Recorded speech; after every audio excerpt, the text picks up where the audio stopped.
refrigerant properties. ஓகேயா, இது வந்து இம்பார்ட்டன்ட் கொஸ்டின். இது வந்து ஆக்சுவலி எப்படி இருக்குன்னா உனக்கு யூனிட் 3ல் ஒரு தியரி கொஸ்டின் வச்சுக்கோ. ஸோ இதில் ரிஃப்ரிஜரண்ட் ப்ராப்பர்ட்டிஸ் நம்ம பார்க்கலாம். ஸோ இதில் என்னென்னா அதுக்கு தெர்மோடைனமிக் ப்ராப்பர்ட்டிஸ் ஜென்ரலாக ஸ்பெசிஃபிக் ஹீட் கெப்பாசிட்டி, அதாவது எவ்வளோ ஹீட் வேணும் ஒரு டெம்பரேச்சரை யூனிட் மாஸ் ஒரு சப்ஸ்டன்ஸ் இருக்குது, 1 kgயோ 1 கிராமோ எவ்வளோ வேணாலும் எடுத்துக்கோ, அதை ஒரு டிகிரி செல்சியஸோ 1 கெல்வினோ இன்க்ரீஸ் பண்ணுறதுக்கு எவ்வளோ ஹீட் வேணும், அதான் என்னது ஸ்பெசிஃபிக் ஹீட் கெப்பாசிட்டி. ஸோ அது ஒரு தெர்மோடைனமிக் ப்ராப்பர்ட்டி. ஓகேயா, லிக்விட் ரிஃப்ரிஜரண்ட்னா அது வந்து கம்மியாக இருந்தால் நம்ம அந்த ரிஃப்ரிஜரண்ட்டை செலக்ட் பண்ணணும்.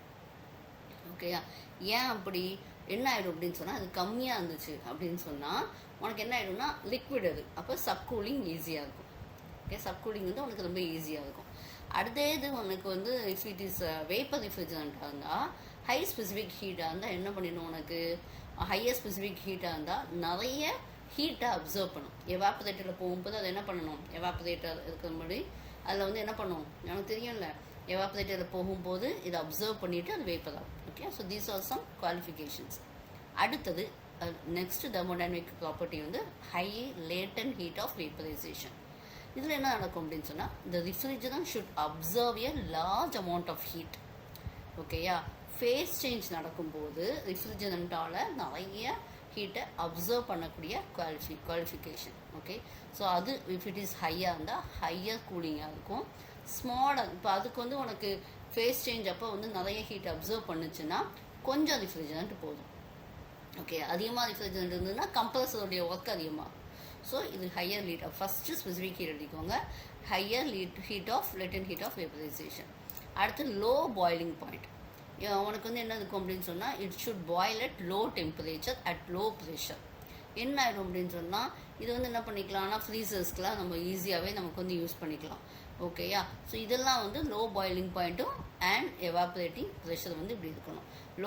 ஹை பாயிலிங் பாயிண்ட், ஏன்னா நம்மளுடைய டெம்பரேச்சர் வந்து இப்படி இந்த லோ பாயிலிங் பாயிண்டில் இருந்தால் தான் ஹீட்டை என்ன பண்ணிடலாம், எவாப்ரேட் பண்ணுறது எல்லாமே நமக்கு வந்து ஈஸியாக இருக்கும். சரியா, அடுத்தது என்னென்னா ஹை வேப்பர் டென்சிட்டி. அதாவது இது வந்து ரிஃப்ரிஜரண்ட் எப்படி இருக்கும், உனக்கு கூலிங் கண்டென்ஸ் ஆகும்போது தண்ணியாகும், அதுக்கப்புறம் என்ன பண்ணும் உனக்கு ஆக்சுவலாக வேப்பர் ஆகும். சரியா, அது வேப்பர் ஆகும்போது கொஞ்சம் ஸ்பேஸை தான் அடைக்கணும். That is high vapour density or low specific volume. அதாவது உனக்கு எப்படி இருக்கணும், volume. Okay, the vapour form should occupy only the lesser volume. அப்போ என்ன பண்ணால் போதும், உனக்கு கம்ப்ரஸர் ஒர்க்கெலாம் வந்து ரொம்ப ஈஸியாக இருக்கும். ஓகேயா, செக்ஷன் லைன் எக்யூப்மெண்ட்லாம் பெருசாக வைக்க வேண்டாம், அது நிறைய இடம் அடைச்சதுன்னா பெருசாக வைக்க வேண்டியிருக்கும். So this is one thermodynamic property. அடுத்தது லோ ஸ்பெசிஃபிக் ஹீட், இது நம்ம படிச்சிட்டோம். ஓகேயா, ஸோ எவாப்ரேஷன். அடுத்தது பார்த்தீங்கன்னா லோ ஃப்ரீசிங் பாயிண்ட். ஏன் அப்படி உனக்கு இப்போ வந்து -10 டிகிரி -5 இருக்குது, -10 டிகிரி சென்டிகிரேட் இருக்குது, நான் -10 தான் செலக்ட் பண்ணுவேன். ஏன் அப்படின்னு சொன்னால் அங்கங்கே ஃப்ரீஸ் ஆகிடக்கூடாது. ஃப்ரீஸ் ஆகிட்டால் அது என்ன ஆகாது, ஃப்ளோ ஆகாது. Okay, it will not flow. So our refrigerant should be able to flow. Okay, next one is low condensing pressure. ஏன் அப்படின்னு சொன்னால், இந்த லோ கண்டென்சிங் ப்ரெஷர் இருந்துச்சுன்னா இந்த பவர் ரிக்வயர்ட் ஃபார் கம்ப்ரெஷனும் உனக்கு எப்படி இருக்கும், லோவாக தான் இருக்கும். ஓகேயா, ஸோ இப்போ வந்து ஹையர் கண்டென்சிங் ப்ரெஷர் தான் இருந்துச்சுன்னு சொன்னால் ஹை ஆப்ரேட்டிங் காஸ்ட் இருக்கும்.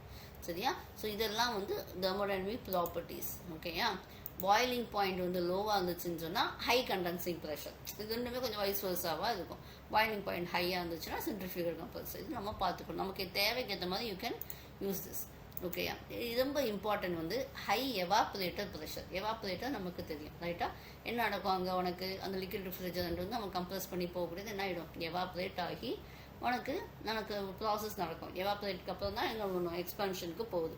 ரைட்டா, ஸோ இப்போ நமக்கு நம்மளுடைய இந்த ப்ராசஸில் ஹை எவாப்ரேட்டர் ப்ரெஷர் அப்படின்னு சொன்னால், இப்போ நெகட்டிவ் ப்ரெஷர் எவாப்ரேட்டர் இருந்துச்சு அப்படின்னு சொன்னால் என்ன ஆகிடும், உனக்கு மாய்ஸ்டர் அட்மாஸ்பரிக் ஏரோ மாய்ஸ்டரோ உள்ள சிஸ்டத்துக்குள்ளே வந்துடும். ஓகேயா, ஸோ அப்போ ப்ரெசன்ஸ் ஆஃப் இந்த மாதிரிப்பட்டதை அவாய்ட் பண்ணுறதுக்காக இதை மட்டும் ஞாபகம் வச்சுக்கோ. இப்போது உனக்கு வந்து எப்படி இருக்குது, உனக்கு வந்து லோ எவாப்ரேட்டர் ப்ரெஷர் இருந்துச்சு அல்லது குறிப்பாக நெகட்டிவ் ப்ரெஷர் எவாப்ரேட்டர் இருந்துச்சுன்னா ஏர் அல்லது மாய்ஸ்டர் நமக்கு என்ன பண்ணிடும், பொதுவாகவே ஹை ப்ரெஷர்லேருந்து லோவுக்கு தான் உள்ளே வரும். ஓகேயா, will leak into the system. அதை அவாய்ட் பண்ணுறதுக்காக we need a high evaporator pressure. அடுத்தது ஃப்ளேமபிள் ப்ராப்பர்ட்டிஸ். பற்றி எரியக்கூடாது, என்ன இதானாலுமே என்ன பண்ணக்கூடாது, it shouldn't ability to burn, it shouldn't burn easily. ஓகேயா? நெக்ஸ்ட்டு தெர்மோடைனமிக் ப்ராப்பர்ட்டி கிடையாது. இப்போ இதெல்லாம் வந்து நம்ம ஃபஸ்ட்டு அந்த காலத்தில் யூஸ் பண்ணிட்டு இருந்தோம். Now we are going to use certain properties which are very very important. One is depending upon the environmental variations we are going for this ozone depletion potential. உனக்கு ஓசோன் லேயரை எந்த அளவுக்கு நம்மளுடைய refrigerant damage பண்ணுது. ஓகேயா? 1 அப்படிங்கிறது high. இப்போ CFC குளோரோஃப்ளோரோகார்பன் 11 வந்து ரொம்ப ஹை. அது ஓசோன் டிப்ளீஷனுக்கு மெயினான ரீசன். 1ன்னா ஹை இம்பேக்ட். ஓகே, 0வாக இருந்தால் தான் நமக்கு யூஸ் பண்ணுறோம். ஸோ இப்போ தான் சிஎஃப்சி எல்லாம் யூஸ் பண்ணுறது இல்லை. எக்ஸாம்பிள் பார்த்தேன்னா சிஎஃப்சி வந்து உனக்கு என்ன பண்ணுறோம் 1. இப்போ உள்ளது ஹெச்எஃப்சி R123-4Aலாம் 0. அப்போ வந்து என்ன பண்ணாது, ஓசோன் டிப்ளீஷன் ரிசல்ட் காணாது. அடுத்தது குளோபல் வார்மிங் பொட்டன்ஷியல். இது என்ன ஆயிடுது அப்படின்னு சொன்னால், இது 100 இயர்ஸ்க்கு கூட நம்ம எடுத்துக்கலாம். அதாவது கார்பன் டை ஆக்சைடில் எந்த அளவுக்கு gas traps into the atmosphere. A measure of how much heat a gas traps in the atmosphere. எவ்வளோ நாளுக்கு அந்த 100 இயர்ஸ்க்குள்ள எடுத்துக்கிட்டால் எந்த அளவுக்கு அது ட்ராப் ஆகுது. அதுவும் நம்ம 1 இம்பேக்ட். ஓகே, பொதுவாக இங்கே கார்பன் டை ஆக்சைடு வேல்யூஸ் தான் நம்ம பார்த்துட்ருக்கோம். You going for this. ஓகேயா? இதில் கார்பன் டை ஆக்சைடு தான் ரொம்ப ஹெவியாக 1 or 123,234 வந்து உனக்கு கம்மி தான். ஓகேயா? ஸோ இப்போ இதில் வந்து 1 இருக்குது, இது வந்து 1430 இந்த மாதிரிலாம் இருக்கும். இப்போ இதில் வந்து பார்த்தீங்கன்னா R123-4YFங்கிறது ஈஸியாக உனக்கு 1ஓட கம்மியாக இருக்கும். பட் அதுக்கு வேறு மெஷர்ஸும் நம்ம பார்த்துக்கலாம். இப்போ நம்ம இதில் என்ன பண்ணிடுறோம் அப்படின்னு சொன்னால் 3ஆக கிளாஸிஃபை பண்ணிக்கலாம். இப்படி ரெட்டுனா எக்கோ ஃப்ரெண்ட்லி, எல்லோனா ஓகே, ஓகே, க்ரீன்னா ரெட்டுனா நாட் எக்கோ ஃப்ரெண்ட்லி, நீ வந்து யூஸ் பண்ணவே கூடாது ரெட் சிக்னல். ஓகேயா? வேறு எந்த குவாலிட்டிஸ் இருந்தாலுமே you shouldn't use this. Yellow means okay somewhat, green means it's very eco friendly. ஓகேயா? ஸோ என்ன உனக்கு வந்து கொஸ்டின்ஸ் வந்து சம்டைம்ஸ் எப்படி கேட்பாங்கன்னா, based on the thermodynamic properties அல்லது based on the environmental impact எப்படி செலக்ட் பண்ணுவீங்க அப்படின்னா, இந்த மாதிரிப்பட்ட ஃபஸ்ட்டு சொல்லணும் தெர்மோடைனமிக் ப்ராப்பர்ட்டிஸ்னால் அதெல்லாம் சொல்லணும். கிரிட்டிக்கல் பாயிண்ட் அப்படி இருக்கணும், பாயிலிங் பாயிண்ட் எப்படி இருக்கணும், லோ ஃப்ளேமபிளாக இருக்கணும். இது வந்து பேஸ்ட் ஆன் என்விரான்மெண்டல் கண்டிஷன்ஸ். ஓகேயா? ஸோ R12 ரெஃப்ரிஜரண்ட்லாம் பேன் பண்ணிட்டாங்க. சரி, R12 வந்து முக்கால் வந்து பேன் பண்ணிட்டாங்க. ஏன்னா ஓடிபி வந்து எப்படி இருக்குது, 1 இருக்குது, GW 10,000. ஸோ இப்போ நம்ம வந்து 1994 பேன் பண்ணியாச்சு. R22 வந்து இப்போ பேன் பண்ணுற மாதிரி இருக்குது கம்மிங் இயர்ஸில். ஓகேயா? இதில் என்ன ஆயிடுது அப்படின்னு சொன்னால் ஓடிபி வந்து 0.055. ஆனால் GW பார்த்தீங்கன்னா எப்படி இருக்குது 1008. எக்கோ ஃப்ரெண்ட்லி ஆனால் இல்லை, ஃப்ளேமபிள் இல்லை, அதனால தான் யூஸ் பண்ணிகிட்ருக்கோம். But it may go on. இது R134A 134A. இது இப்போ சம்வாட் எக்கோ ஃப்ரெண்ட்லி, அதனால தான் எல்லோவில் வச்சுருக்காங்க. ஓகேயா? இது வந்து டெட்ராஃப்ளோரோ ஈத்தேன். இதில் வந்து எப்படி இருக்குது அப்படின்னு சொன்னால் கமர்ஷியல் வந்து நான் ஃப்ளேமபிளாக இருக்கும், டாக்ஸிக் கிடையாது. ஓகேயா? மீடியம் அண்ட் ஹை டெம்பரேச்சர் அப்ளிகேஷன்ஸ்லாம் வந்து இருக்குது. இது வந்து ஓடிபி வந்து 0, ஓசோன் டிப்ளீஷன் பொட்டன்ஷியல் வந்து 0. GWB வந்து உனக்கு எப்படி இருக்குன்னா மீடியமாக இருக்குது. ஸோ ஓரளவுக்கு எக்கோ ஃப்ரெண்ட்லியாக நம்ம யூஸ் பண்ணிகிட்ருக்காங்க. அடுத்தது R290 ரெஃப்ரிஜரண்ட். இது வந்து நீங்கள் பார்த்தீங்கன்னா ரொம்ப என்விரான்மெண்டல் ஃப்ரெண்ட்லியாக இருக்குது. ஸோ இதை வந்து நம்ம ரீப்ளேஸ் பண்ணிக்கலாம். எனர்ஜி ஸ்டார் அப்ளைன்சஸ் வந்து, ஆனால் இதில் வந்து அப்படின்னு சொன்னால் நிறைய ஷிப்பிங் என்ன ப்ராப்ளம் ஆகும்னா, இதுவெல்லாம் ஓகேயாக இருக்கும், ஓடிபி இதெல்லாம் ஓகேயாக இருக்கும். ஆனால் இது வந்து கொஞ்சம் ஃப்ளேமபிள்.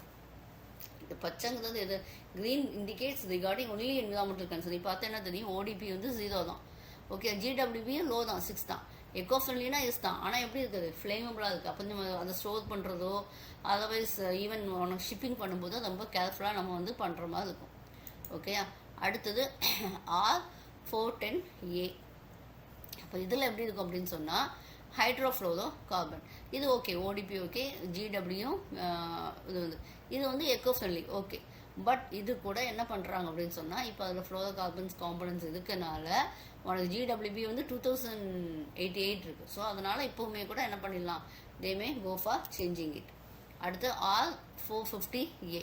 ஸோ இது கொஞ்சம் யூஸ் பண்ணிகிட்ருக்காங்க. ஓகே, ஹை எஃபிஷியன்சியாகவும் இருக்குது அண்ட் நான் ஃப்ளேமபிளாகவும் இருக்குது. ஸோ ஆனால் இதோட எஃபிஷியன்சிஸ் எல்லாமே டெஸ்ட் பண்ணிகிட்ருக்காங்க. So based on that you are going for this. Okay, hydro உனக்கு வந்து என்னென்னு சொல்லுவாங்க, HFCன்னு சொல்லுவாங்க காம்பனன்ஸில், ஹைட்ரோஃப்ளோரோலிஃப்ளின். ஓகே, அது ரெஃப்ரிஜரேஷன் ஏர் கண்டிஷனில் யூஸ் பண்ண ஸ்டார்ட் பண்ணிட்டாங்க. ஏன்னா GW 547 தான் இருக்குது, வந்து ஓடிபி எப்படி இருக்குது 0வாக இருக்குது. ஓகே, லாஸ்ட்டாக நம்ம சொல்கிறது R454B. இதுவும் எப்படி தான் இருக்குது உனக்கு, ஓகே தான், எக்கோ ஃப்ரெண்ட்லி. ஆனால் இங்கே என்ன ப்ராப்ளம் இருக்குது, GWB தான் 466 தான்.